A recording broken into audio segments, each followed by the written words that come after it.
you hear the C word and you just automatically start thinking about the worst things. Your life changes, and then you find out he has cancer, and it really changes.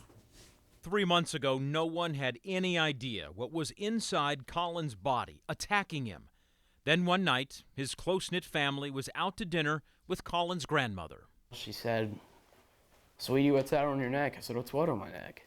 She said, "Look up." I looked up, there's a big lump.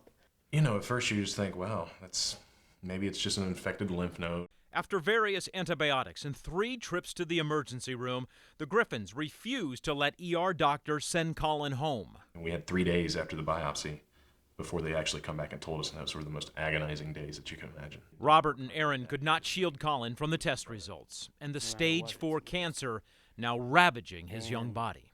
I'll tell you, it was definitely scary in the beginning when they told me it was stage 4 and my whole body from head to toe. You heard him right. The cancer is everywhere. It's the one time in your life that there's nothing you can do except put it in God's hands, in the doctor's hands, and pray. 14.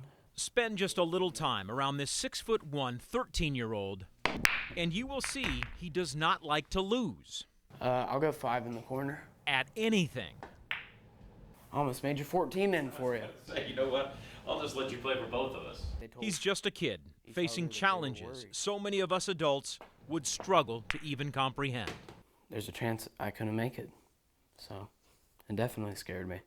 In early April, Colin started chemo. Chemo is hard, I'll tell you that.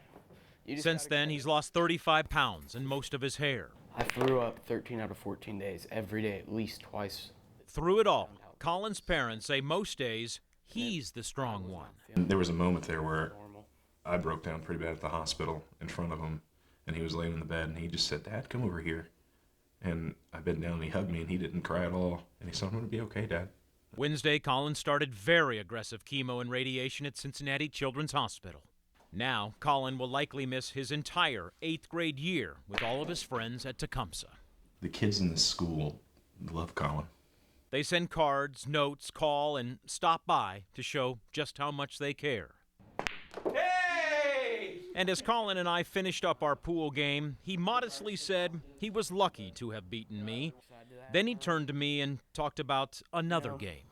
Life is a game, and some people do get lucky, some people don't. Now, I cannot help but think how lucky I am to call Colin Griffin my friend.